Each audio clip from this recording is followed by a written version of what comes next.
Hello everyone and welcome back to my channel Learners Hub. तो अब guys आज जो हम लोग पोएम डिस्कस करने जा रहे हैं उसका नाम है द एक्सटेसी, जिसे कि एक इंग्लिश रेनेसा पोएट और मेटाफिजिकल पोएट जॉन डन के द्वारा लिखा गया है। तो गाइस इस पोएम को डायरेक्टली शुरू करने से पहले मैं आप लोगों को इस टॉपिक से रिलेटेड कुछ इंपॉर्टेंट फैक्ट्स या बातें बता देना चाहता हूँ, ताकि आगे चलकर आप लोगों को बिल्कुल भी कन्फ्यूजन ना हो और ये पोएम आप लोगों को अच्छे से समझ में आ जाए।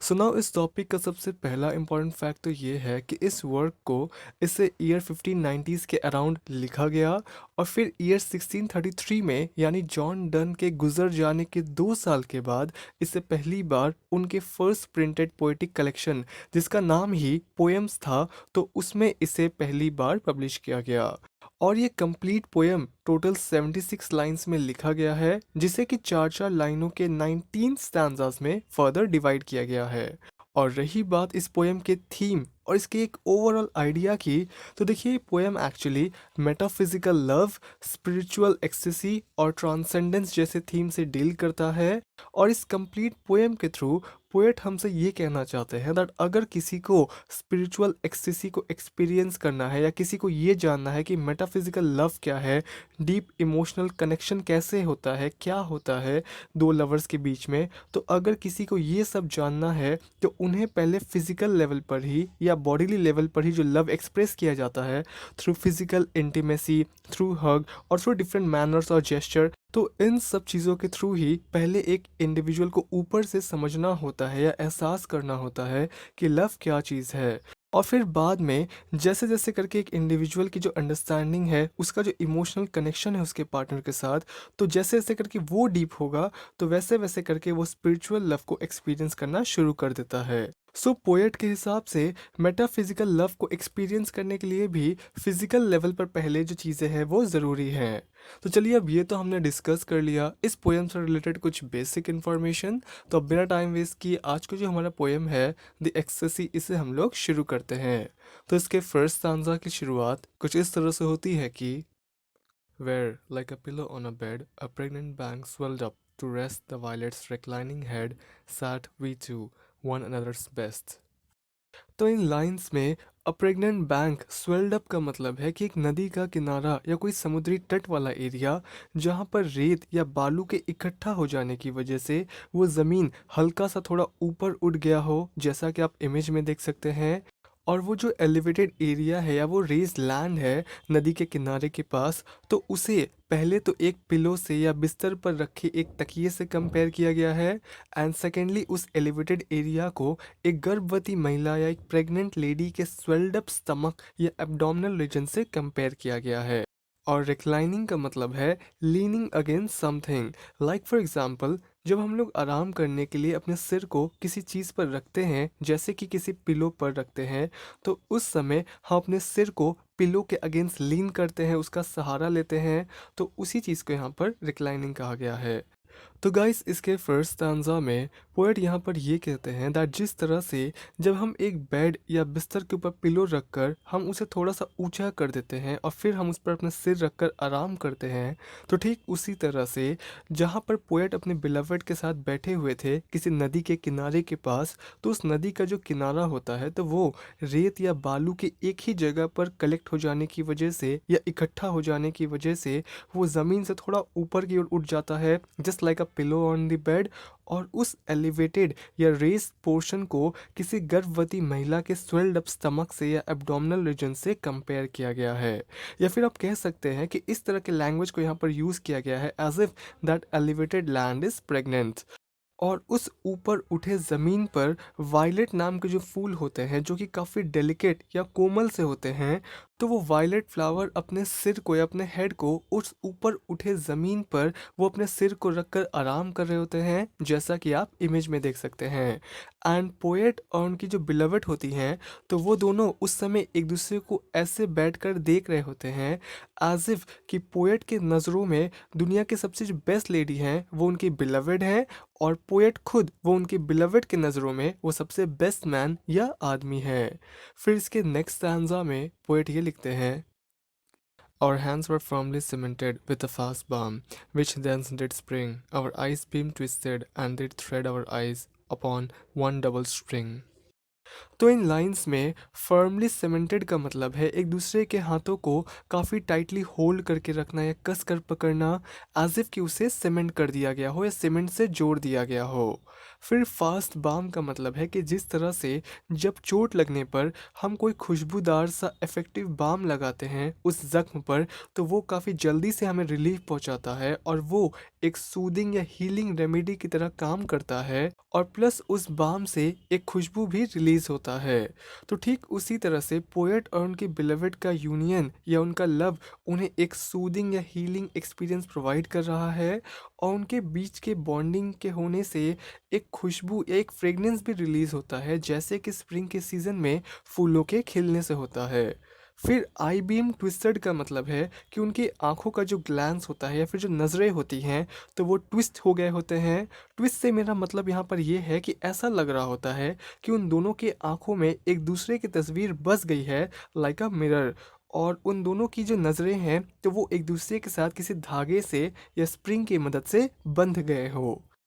तो गाइस इसके सेकंड स्टांजा में पोएट हमसे यहाँ पर ये कहते हैं दैट उन दोनों ने, यानी पोएट और उनके बिलवेड, उन दोनों ने एक दूसरे के हाथ को काफ़ी टाइटली होल्ड करके रखा होता है, कस के पकड़ा होता है, एज इफ कि वो गम से चिपक गए हो या उन्हें किसी सीमेंट से फर्मली जोड़ दिया गया हो। और उनके उस फिजिकल यूनियन से या उनके बीच के उस लव की वजह से वो एक सूदिंग या हीलिंग एक्सपीरियंस को फील कर पा रहे होते हैं, और उनके उस लव की वजह से या उस यूनियन की वजह से एक फ्रेगनेंस या एक खुशबू भी रिलीज हो रहा था, जैसे कि स्प्रिंग के मौसम में नए फूलों के खिलने से रिलीज होता है। और उन दोनों की आंखें एक दूसरे के साथ ऐसे अटैच्ड हो गए होते हैं, या वो दोनों एक दूसरे को ऐसे देख के डूब गए होते हैं एक दूसरे के आंखों में, एज इफ उनकी आंखों को किसी धागे से या किसी स्ट्रिंग से बांध दिया गया हो और वो इंटरकनेक्टेड हो गए हों किसी स्ट्रिंग से या थ्रेड की मदद से। फिर इसके थर्ड स्टैंजा में पोएट ये लिखते हैं,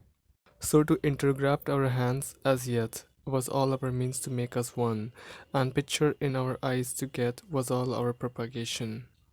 तो इन लाइंस में इंटरग्राफ्ट का मतलब है to join their hands together into one, यानी जिस तरह से ग्राफ्टिंग की प्रोसेस से हम ये देखते हैं कि दो पेड़ों को जोड़ करके उसे एक बना दिया जाता है, तो उसी तरह से पोएट यहाँ पर अपने बिलवेड के साथ फिजिकल बॉडी को यूज़ करके वो एक हो जाना चाहते हैं, एक बन जाना चाहते हैं। और लास्टली प्रोपागेशन का मतलब है आउटकम, यानी द आउटकम और result of their love.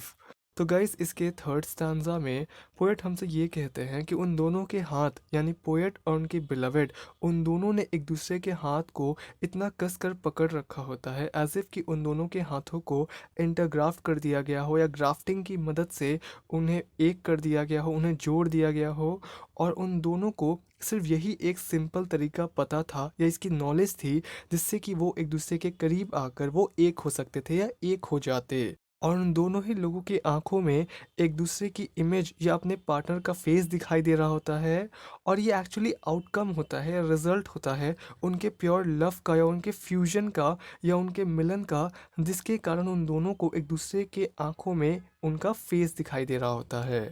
As twixt two equal armies, fate suspense uncertain victory. Our souls, which to advance their state were gone out, hung twixt her and me. तो इन lines में twigs का मतलब है in between, यानी किसी के बीच में, and to advance their state का मतलब है कि वो दोनों लोग की आत्माएं या सोल्स उनके बॉडी से बाहर निकल गई होती हैं इस डिज़ायर या इस इच्छा के साथ कि वो अपने करंट कंडीशन को इम्प्रूव या बेहतर बना सके। तो गाइस इसके फोर्थ स्टैंजा में पोएट हमसे ये कहते हैं कि जिस तरह से जब दो इक्वली पावरफुल आर्मी या एनिमीज आपस में लड़ते हैं और उनके आपस में इक्वली पावरफुल होने की वजह से ये चीज़ जल्दी डिसाइड नहीं हो पाता है कि उनमें कौन जीतेगा, और उनका जो फेथ है या फिर जो डेस्टिनी है वो टाल दिया जाता है, बाद के लिए सस्पेंड कर दिया जाता है या डिले कर दिया जाता है, बिकॉज कोई डिसीजन बाहर नहीं निकल रहा होता है, तो इसीलिए उसे टाल दिया जाता है। तो ठीक उसी तरह से जब पोएट और उनके बिलवेड का सोल उनके बॉडी से बाहर निकल जाता है इस डिज़ायर या इस इच्छा के साथ कि वो अपने करंट कंडीशन को इम्प्रूव कर लेंगे, उसे बेटर बना लेंगे, maybe in the terms of personal growth और in the terms of relationship वो उसे बेटर बना लेंगे, बट बाहर निकलने पर उनकी सोल फुल्ली कमिटेड नहीं रह पाती है और वो बस आगे पीछे मूव करते रहते हैं, और एक इनडिसाइसिव नेचर की वजह से उनके रिलेशनशिप या उनके रिश्ते का जो फ्यूचर है वो भी बीच में झूल कर या फंस कर रह जाता है और एक अनसर्टिनिटी क्रिएट हो जाता है उन दोनों के बीच में। यानी बोलने का ये मतलब है कि कुछ भी क्लियर नहीं हो पाता है उनके रिलेशनशिप का फ्यूचर क्या होगा। फिर इसके फिफ्थ स्टैंजा में पोएट ये लिखते हैं, And while our souls negotiate there, we like sepulchral statue lay all day, the same our posture were, and we said nothing all day. तो इन लाइंस में सेपल्क्रल स्टैचू का मतलब है कब्र के पास जो स्टैचू पाए जाते हैं जो कि यूजुअली बिल्कुल स्टिल होते हैं या फिर शव की तरह बिल्कुल डेड शांत रहते हैं ज़मीन पर वो। तो गाइस इसके फिफ्थ स्टांजा में पोएट हमसे ये कहते हैं कि जब उनके सोल या उनकी आत्माएं उनके शरीर से बाहर निकल जाती हैं और वो एक अनसर्टेन या एक इनडिसाइसिव स्टेट में ही वो आपस में जब कम्युनिकेट कर रहे होते हैं तो उस सिचुएशन में उनकी बॉडी या उनका जो शरीर होता है तो वो ज़मीन पर ऐसे पड़ा होता है जैसे कि कोई स्टैचू जो कि डेड पर्सन के मॉन्यूमेंट के ऊपर बनाए जाते हैं। तो उस समय उनकी बॉडी भी बिल्कुल वैसे ही पत्थर की तरह बिल्कुल शांत और फ्रीज हो जाती है और उसमें कोई हरकत या कोई मूवमेंट भी नहीं होता है और पूरे दिन उनके बॉडी ज़मीन पर वैसे ही पड़ी रहती है, कुछ बोलती नहीं है और कोई मूवमेंट भी उसमें क्रिएट नहीं होता है और वो आत्मा के लेवल पर ही कम्युनिकेट कर रहे होते हैं बिना अपनी बॉडी को यूज़ किए ही। फिर इसके सिक्स्थ स्टैंजा में पोएट ये लिखते हैं, If any, so by love refined, that he soul's language understood, and by good love were grown all mind, within convenient distance understood. तो गाइस इसके सिक्स्थ स्टांजा में पोएट हमसे ये कहते हैं दैट अगर कोई ऐसा व्यक्ति जिसने कि अपने आप को पोएट की तरह ही उसने अपने आप को सिमिलर प्रोसेस से प्यूरिफाई किया हो, उसी सेम प्रोसेस से अपने आप को ट्रांसफॉर्म किया हो, अपने आप को रिफाइन किया हो, अपने कैरेक्टर को अपने इमोशंस को रिफाइन किया हो लव के थ्रू, तो वैसा व्यक्ति सोल की लैंग्वेज को या आत्माओं के बीच हो रहे कन्वर्सेशंस को, उनके अनस्पोकन थॉट्स और उनके फीलिंग्स को भी वैसा व्यक्ति समझ जाएगा क्योंकि वैसे इंसान का दिमाग प्यूरिफाई हो चुका होता है जेन्युइन और वर्चुअस लव की वजह से। इसलिए वैसा इंसान दूर से सिर्फ खड़े रहकर ही वो पोएट और उनके बिलवेड को ऑब्जर्व करके ही वो उनके डीप कनेक्शंस को समझ सकता है। फिर इसके सेवेंथ स्टांजा में पोएट ये लिखते हैं, He, though he knew not which soul spake, because both meant both spake the same, might thence a new concoction take, and part far purer than he came. तो इन lines में विच soul spec का मतलब है विच soul spoke, यानी किस आत्मा ने क्या बोला वो चीज़ उस दूसरे व्यक्ति को समझ नहीं आया। और कंकॉक्शन का मतलब है अ काइंड ऑफ मिक्सचर और ब्लेंड ऑफ समथिंग। तो गाइस इसके सेवेंथ स्टांजा में पोएट अब बिल्कुल ही ऑपोजिट तरह की बातें कहते हैं जो कि उन्होंने पहले इसके सिक्स स्टांजा में कहा था। क्योंकि इसके सिक्स स्टांजा में उन्होंने ये कहा था कि वो इंसान जो कि लव के प्यूरिफिकेशन प्रोसेस से गुजर कर रिफाइंड हो चुका है, तो वैसा इंसान सोल की या आत्माओं की लैंग्वेज को समझ सकता है। बट अब इस पर्टिकुलर स्टांजा में पोएट ये कहते हैं दैट वैसा इंसान एक्चुअली पहले तो वो इस चीज़ को कैच नहीं कर पाएगा या पकड़ नहीं पाएगा कि दोनों आत्माओं में से, यानी पोएट और उनकी बिलवेड, उन दोनों की आत्माओं में से कौन सी आत्मा या कौन सा सोल क्या बोल रही है। बिकॉज उन दोनों की ही आत्माएं सेम टाइप के थॉट्स और इमोशंस को एक्सप्रेस कर रहे होंगे।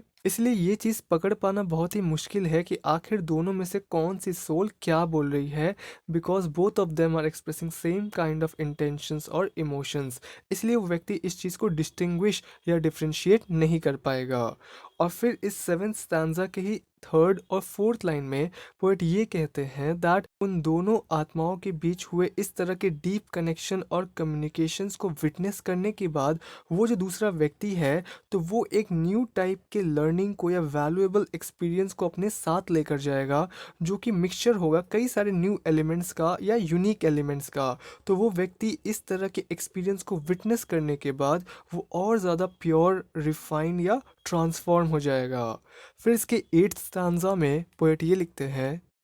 This ecstasy doth unperplex, we said, and tell us what we love. We see by this, it was not sex, we saw not what did move. तो इन lines में ecstasy का मतलब है वो प्लेजर या ऐसी खुशी जो कि उन दोनों आत्माओं को डीप और intense emotional and spiritual connection से मिल रहा था। और फिर अनपरप्लेक्स का मतलब है कोई कंफ्यूजन ना रहना या कंफ्यूजन का क्लियर हो जाना। एंड वी सेक का मतलब है व्हाट वी सॉ और व्हाट वी अंडरस्टूड।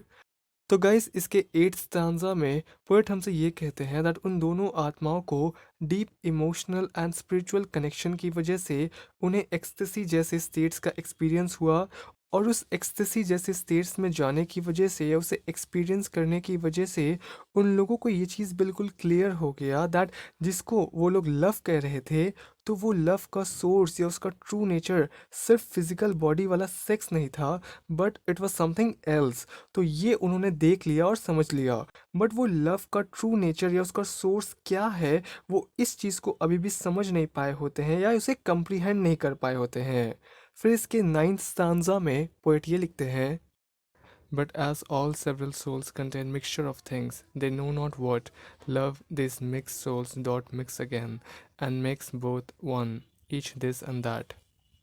तो गाइस इसके 9th स्टांजा में पोएट हमसे ये कहते हैं दैट सभी अलग अलग आत्माएं या सोल्स जो होती हैं, तो ये सभी अलग अलग कैरेक्टरिस्टिक्स, क्वालिटीज़ और संस्कारों से मिलकर बने होते हैं, बट इन क्वालिटीज़ के बारे में एक सोल को इसका नॉलेज नहीं होता है कि वो कौन कौन से संस्कारों को, पैटर्न्स को या क्वालिटीज़ को कैरी कर रहा होता है या वो किससे बना हुआ है। बट लव के पास इतनी पावर है कि वो दो अलग अलग एलिमेंट से या संस्कारों से बने आत्माओं को वो एक कर देता है, उन्हें सिंगल आइडेंटिटी में बना देता है, कन्वर्ट कर देता है, नो मैटर वो किस भी तरह के कैरेक्टरिस्टिक या क्वालिटीज़ को वो कैरी कर रहे हो। लव की पावर की वजह से वो एक बन जाते हैं। फिर इसके 10th स्टैंजा में पोएट ये लिखते हैं, A single violet transplant, the strength, the color, and the size, all which was before poor and scan, redoubles still and multiplies. तो इन लाइंस में पोर एंड स्कैन का मतलब है to lack strength and vitality, यानी पहले उस फ्लावर के पास इतनी ऊर्जा, ताकत या वाइटैलिटी नहीं थी और पहले वो काफ़ी फीका सा था।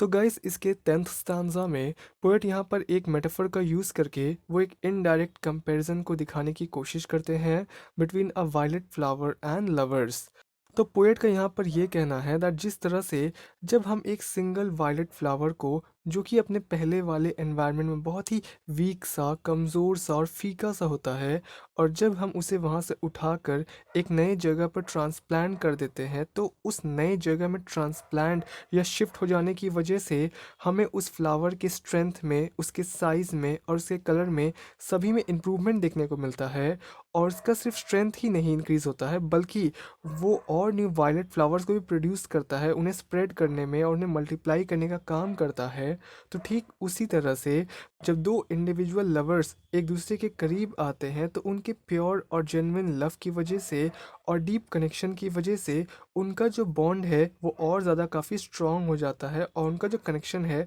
वो और ज़्यादा वाइब्रेंट हो जाता है। फिर इसके 11th स्टांजा में पोएट ये लिखते हैं, When love with one another so interanimates two souls, that abler soul which thence doth flow, defects of loneliness control. तो इन लाइंस में इंटर एनिमेट का मतलब है टू एनलाइवन, यानी दोबारा से ज़िंदा कर देना या जान डाल देना। फिर एबलर सोल का मतलब है टू स्ट्रेंथन द सोल, यानी वो प्योर लव की जो ताकत है, तो वो आत्मा को शक्ति देती है, उसे स्ट्रेंथ प्रोवाइड करती है, उसे स्ट्रॉन्ग बनाती है। और लास्टली देंस का मतलब है एज अ कंसिक्वेंस, या किसी चीज़ का परिणाम स्वरूप जो आउटकम निकलता है वो।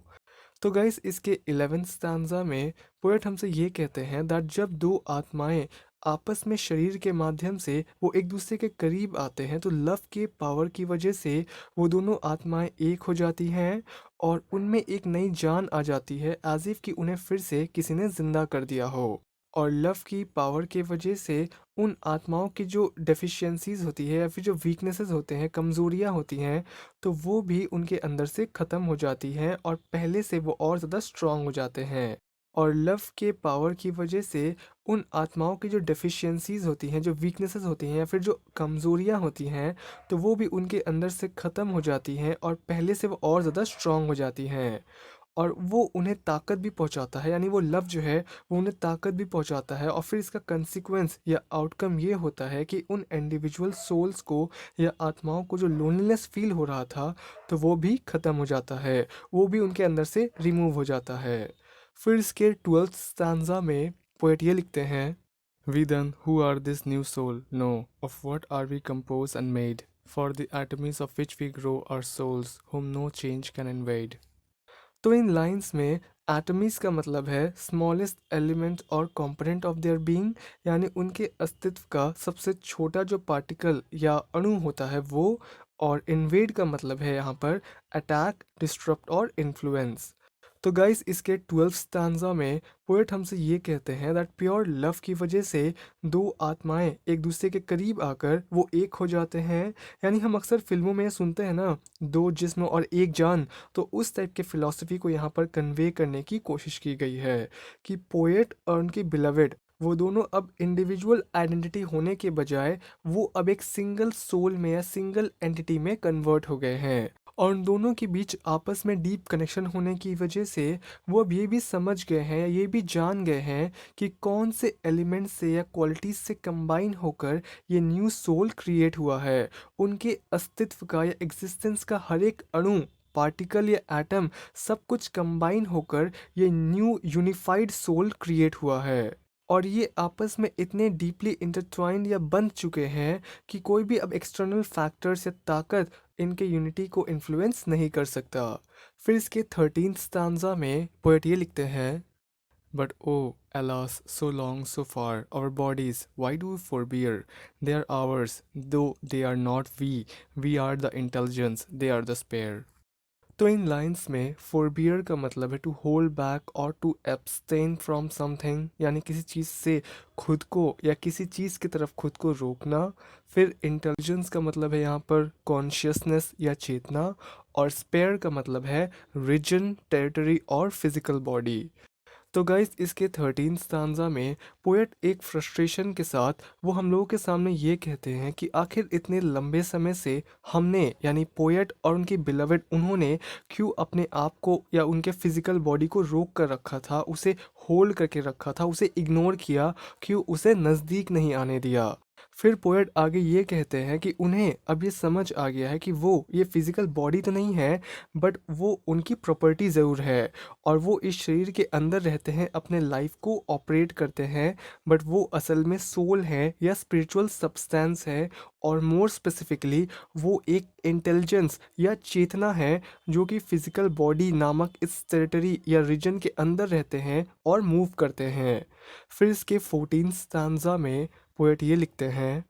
We owe them thanks because they thus did us to us at first convey, yielded their forces, sense to us, nor are draws to us but allay. तो इन लाइंस में ड्रॉस का मतलब है वेस्ट मटेरियल यानी बेकार की चीज़, और एले का मतलब है यूज़फुल मटेरियल या काम की चीज़। तो गाइस इसके 14th स्टांजा में पोएट हमसे ये कहते हैं दैट पोएट और उनके बिलवेड वो दोनों बहुत थैंकफुल हैं उनके फिजिकल बॉडी के लिए, क्योंकि इस शरीर की वजह से ही वो दोनों एक दूसरे के करीब आ सके, वो एक दूसरे से अपने इमोशंस को, अपने फीलिंग्स को शेयर कर पाए, उसे कम्युनिकेट कर पाए या एक दूसरे को समझ पाए इस फिज़िकल बॉडी की वजह से। और इस फिज़िकल बॉडी ने ही उन्हें परमिट दिया, उन्हें ये कैपेबिलिटीज़ या फोर्सेस प्रोवाइड किए या वैसी क्षमता दी कि वो एक दूसरे के इमोशंस को डीपली समझ सके, उसे परसीव कर सके। तो फिज़िकल बॉडी कोई वेस्ट मटेरियल नहीं है, बल्कि ये एक यूज़फुल मटेरियल है, एक काम की चीज़ है जो कि हमें एक दूसरे के बीच के डीप स्पिरिचुअल कनेक्शंस को या इमोशनल कनेक्शंस को समझने में मदद करता है, और ये लव को और ज़्यादा प्योर और डीप बनाने में भी उसकी हेल्प करता है। फिर इसके 15th स्टांजा में पोएट ये लिखते हैं, On man's heaven's influence works not so, but that it first imprints the air, so soul into soul may flow, though it to the body first repair. तो इन lines में imprint the air का मतलब है atmosphere में, environment में किसी तरह का कोई मार्क या निशान छोड़ देना। और सोल में फ्लो का मतलब है एक सोल कनेक्ट करता है दूसरे सोल से by using the physical body first. तो गाइस इसके 15th स्टांजा में पोएट हमसे ये कहते हैं दैट जितने भी जो हेवनली फोर्सेस हैं या स्पिरिचुअल और डिवाइन फोर्सेस हैं, तो वो डायरेक्टली तो ह्यूमन बींग्स को इन्फ्लुएंस नहीं कर सकते हैं एक साइड से सीधा स्ट्रेट फॉरवर्ड मैनर में, बल्कि वो ह्यूमन बींग्स तक पहुंचने से पहले वो हेवनली फोर्सेस या वो स्पिरिचुअल फोर्सेस एटमॉस्फेयर में पहले वो किसी तरह का एक मार्क या निशान छोड़ देते हैं, जिससे कि क्या होता है कि जब एक आत्मा उन हेवनली फोर्सेस के इन्फ्लुएंस में आ जाती है तो वो फिर खुद को दूसरे आत्मा से कनेक्ट होने देती है और खुद को फ्रीली फ्लो होने देती है by using the physical body first. यानी पहले शरीर के लेवल पर, फिर इमोशनल लेवल पर, और लास्ट में स्पिरिचुअल लेवल पर वो कनेक्ट होते हैं। तो इस तरह से जो हेवनली फोर्सेस हैं वो इनडायरेक्टली ह्यूमन बींग्स को इन्फ्लुएंस करते हैं। फिर इसके 16th स्टांजा में पोएट ये लिखते हैं, as our blood labors to beget spirit, as like soul as it can, because such fingers need to knit that subtle knot which makes us man। तो इन लाइंस में बेगेट का मतलब है टू जनरेट और क्रिएट समथिंग, और knit का मतलब है दो चीज़ों को आपस में एक साथ बांधना या बुनना। तो गाइस इसके 16 स्टांजा में पोएट अब यहाँ पर ये बात करते हैं कि आखिर इंसान बनते कैसे हैं। तो इसमें दो चीज़ें इन्वॉल्व हैं, एक तो हो गया हमारा फिजिकल एस्पेक्ट और दूसरा हो गया हमारा स्पिरिचुअल एस्पेक्ट। तो अगर हम फिजिकल एस्पेक्ट की बात करें तो पोएट यहाँ पर ये कहते हैं दैट जिस तरह से हमारे शरीर में जो खून होता है, जो ब्लड होता है, तो वो काफ़ी मेहनत करता है, हार्ड वर्क करता है, ताकि एंड में वो सीमन को जनरेट कर सके, जिससे कि एक नया फिजिकल बॉडी क्रिएट हो सके आफ्टर फिजिकल यूनियन। तो ये चीज़ हमारे ह्यूमन क्रिएशन का फिजिकल एस्पेक्ट है। बट ये जो बायोलॉजिकल प्रोसेस है तो ये इसलिए भी ज़रूरी है ताकि उस बेजान शरीर में एक चेतना या एक स्पिरिट जो है वो एंटर कर सके, और जिसके जो गुण हैं, जो क्वालिटीज़ हैं, तो वो बिल्कुल सिमिलर हो उस आत्मा के जिसने उसे क्रिएट किया है उस फिजिकल बॉडी का यूज़ करके।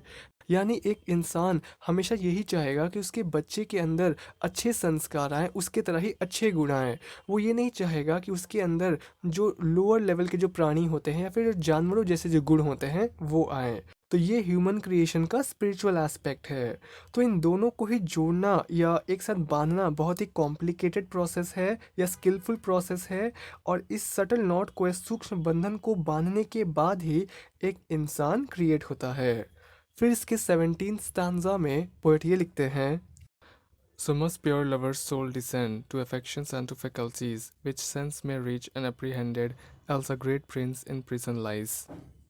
तो इन लाइंस में सोल डिसेंड का मतलब है दो आत्माओं को आपस में एक साथ कनेक्ट हो जाना चाहिए या इंटरलिंक हो जाना चाहिए, यानी जुड़ जाना चाहिए। फिर अफेक्शन का मतलब है love, emotion and feelings. Then faculties का मतलब है one's ability, talents. And lastly apprehend का मतलब है टू अंडरस्टैंड, यानी किसी के भावनाओं को या इमोशंस को खुद से कनेक्ट करके उसे समझना।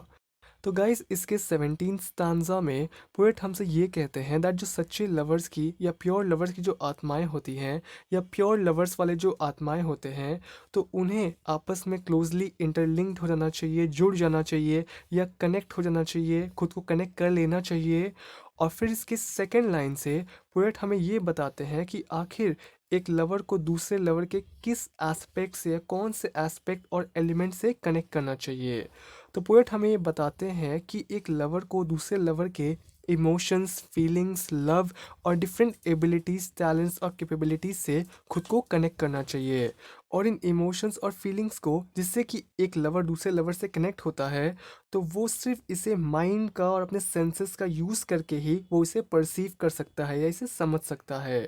और जब एक आत्मा दूसरे आत्मा के इमोशन से, फीलिंग से, लव से, टैलेंट से कनेक्ट नहीं हो पाता है या खुद को कनेक्ट नहीं कर पाता है, तो वो सिचुएशन बिल्कुल वैसा ही है जैसे कि एक बहुत ही पावरफुल से प्रिंस को कैद करके रख दिया गया हो और उससे कुछ इंपॉर्टेंट एस्पेक्ट्स को या फीचर्स को उससे ले लिया गया हो, और वो अपने पावर्स को फुल्ली फ्रीडम के साथ यूज़ ना कर सके।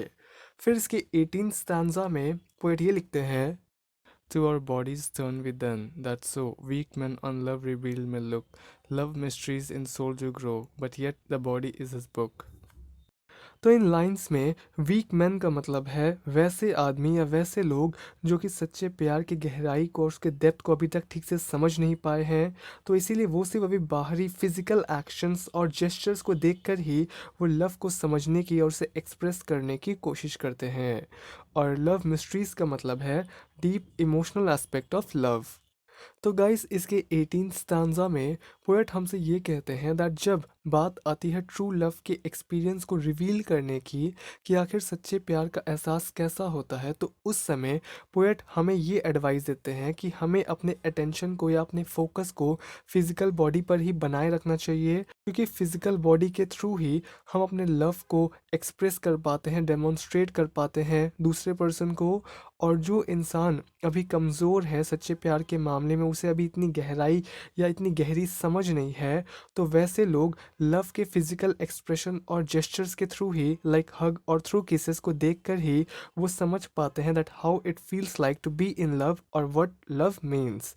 सो इवन दो लव के जो मिस्ट्रीज हैं, like deep emotional connection and all, so वो बहुत ही पर्सनल और इंटरनल मैटर है, और वो सिर्फ सोल के लेवल पर ही एक्सपीरियंस किया जाता है। बट स्टिल ये जो फिजिकल बॉडी है, तो ये एक बुक के कवर की तरह है, जो कि अंदर एक्सपीरियंस किया जा रहा लव को आउटवर्ड या बाहरी साइंस के थ्रू एक्सप्रेस करता है। तो प्यार के मामले में शरीर भी उतना ही ज़रूरी है जितना कि सोल। फिर इसके लास्ट स्टैंजा में पोएट ये लिखते हैं,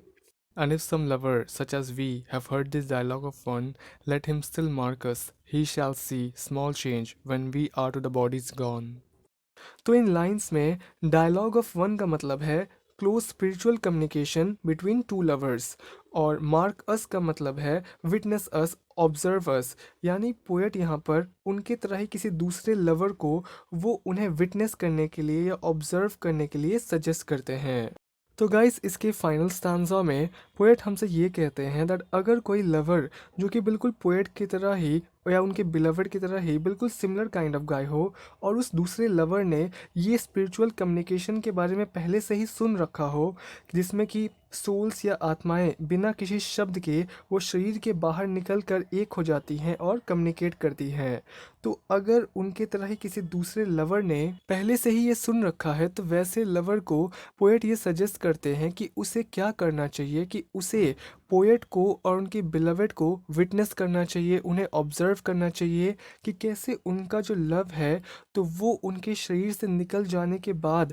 या शरीर को छोड़ देने के बाद भी उसमें ज़्यादा चेंजेस नहीं आएगा, और मोस्टली वो वैसा ही रहेगा इवन उनके फिजिकल बॉडी के नष्ट होने के बाद भी। तो उनकी ये बातें हमें हिंट देती है कि उनका जो प्यार है, तो वो कांस्टेंट है और वो टाइम और फिजिकल बॉडी के बियॉन्ड है। तो गाइज देखिए, ये तो हो गया जॉन डन की थ्योरी लव के ऊपर और मेटाफिजिकल लव के ऊपर, जो कि काफ़ी हद तक ठीक भी है, बट इसमें काफ़ी सारी खामियां हैं, और उन्होंने इसमें बहुत से उल्टे सीधे थ्योरीज को एक साथ मिक्स कर दिया है। जैसे कि पहले तो ये कि आत्माओं के बीच में प्यार होना, तो लव एक्चुअली बस एक एहसास है जो कि सोल एक्सपीरियंस करता है, बिकॉज लव और जॉय उसका इनहेरेंट क्वालिटी है, जिससे कि बाहरी संसार की चीज़ें या लोग उसे ट्रिगर कर देते हैं। We are actually love, we are bliss, we are complete in our selves as soul. यानी जब तक आप अपने आप को बॉडी से आइडेंटिफाई करके रखोगे, तब तक किसी दूसरे की बॉडी की लॉन्गिंग आपको हमेशा रहेगी to make you whole and complete. But जब आप प्योर कॉन्शियसनेस या फुल्ली अवेकन स्टेट में आ जाते हो, अपने रियल नेचर में आ जाते हो, या अपने रियल नेचर को जान जाते हो, तो फिर किसी एक्सटर्नल लव की आपको ज़रूरत नहीं होती है। वो हमेशा ही आनंद में या गॉड कॉन्शियस स्टेट में लिप्त रहता है।